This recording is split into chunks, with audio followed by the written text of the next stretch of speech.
तथापि मैं विशेष रूप से ये जानना चाहती हूँ कि वास्तव में कौन है, किसका पुत्र है और आप कौन है जो इस समय यहाँ पधारे हैं।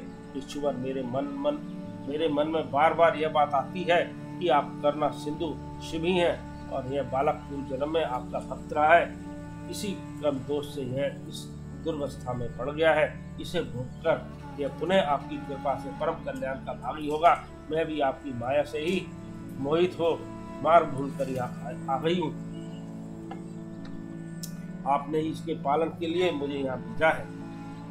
भिक्षु प्रवर शिव ने कहा, ब्राह्मणी सुनो, यह बालक शिव भक्त विदर्भ राज सत्यरथ का पुत्र है।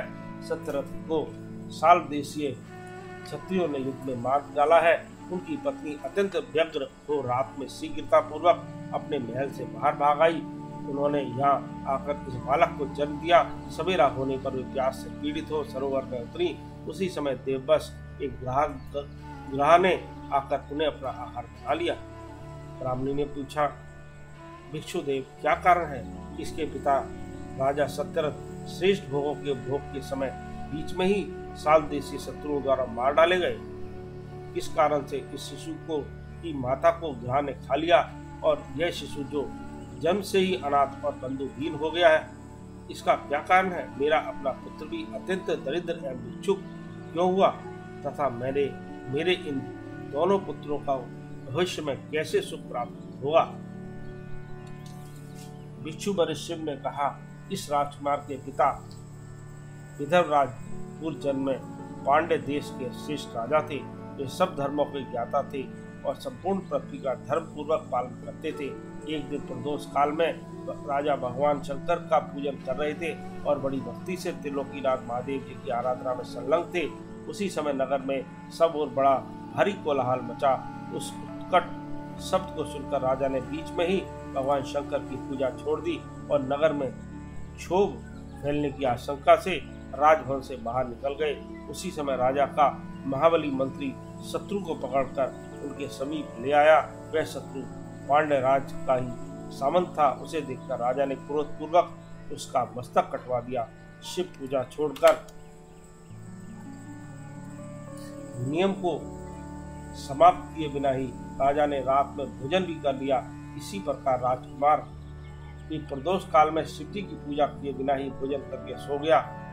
वही राजा दूसरे जन्म में विदर्भ राज हुआ था। शिव जी की पूजा में विघ्न होने के कारण शत्रुओं ने उसको सुख भोग के बीच में ही मार डाला। पूर्व जन्म में जो उसका पुत्र था वही इस जन्म में भी हुआ। शिव जी की पूजा का उल्लंघन करने के कारण यह दरिद्रता को प्राप्त हुआ है। इसकी माता ने पूर्व जन्म में छल से अपनी सौत को मार डाला था। उस महान पाप के कारण ही वह इस जन्म में ग्रह के द्वारा मारी गई। ब्राह्मणी, यह तुम्हारा पुत्र पूर्व जन्म में उत्तम ब्राह्मण था। इसने सारी आयु केवल दान लेने में बिताई है, यज्ञ आदि सत्कर्म नहीं किए हैं, इसलिए दरिद्रता को प्राप्त हुआ है। इस दोष का निवारण करने के लिए अब तुम भगवान शंकर की शरण में जाओ। ये दोनों बालक यज्ञोपवीत संस्कार के पश्चात भगवान शिव की आराधना करें। भगवान शिव इनका कल्याण करेंगे। इस प्रकार ब्राह्मणी का उपदेश देकर भिक्षु श्रेष्ठ सन्यासी का शरीर धारण करने वाले भक्तवत्सल शिव ने उसे अपने उत्तम स्वरूप का दर्शन कराया। उन्हें साक्षात शिव जानकर ब्राह्मण पत्नी ने प्रणाम किया और प्रेम से गदगद वाणी द्वारा उनकी स्तुति की। तत्पश्चात भगवान शिव वहीं अंतर ध्यान हो गए। उनके चले जाने पर ब्राह्मणी उस बालक को लेकर अपने पुत्र के साथ घर को चली गई। एक चक्रा नाम के सुंदर ग्राम में उसने घर बना रखा था। यह उत्तम अंग से अपने बेटे तथा राजकुमार का भी पालन पोषण करने लगी। यथा समय ब्राह्मणों ने उन दोनों का यज्ञोपवीत संस्कार कर दिया। वे दोनों शिव की पूजा में तत्पर रहते हुए घर पर ही बड़े हुए। सांडिल्य मुनि के उपदेश से नियम परायण ही हो वे दोनों शुभ व्रत रखकर प्रदोष काल में शंकर जी की पूजा करते थे। एक दिन राजकुमार राजकुमार को साथ लिए बिना ही नदी में स्नान करने के लिए गया। वहां उसे निधि से भरा हुआ एक सुंदर कलश मिल गया। इस प्रकार भगवान शंकर की पूजा करते हुए उन दोनों कुमारों का उसी घर में एक वर्ष व्यतीत हो गया। तदनंतर एक दिन राजकुमार उस ब्राह्मण कुमार के साथ वन में गया। वहाँ अकस्मात एक गंधर्व कन्या आ गई। उसके पिता ने वह कन्या राजकुमार को दी। गंधर्व कन्या से विवाह करके राजकुमार निष्कंटक राज्य भोगने लगे। जिस ब्राह्मण पत्नी ने पहले अपने पुत्र की भांति उसका पालन पोषण किया था, वही उस समय राजमाता हुई और वह ब्राह्मण कुमार उसका भाई हुआ।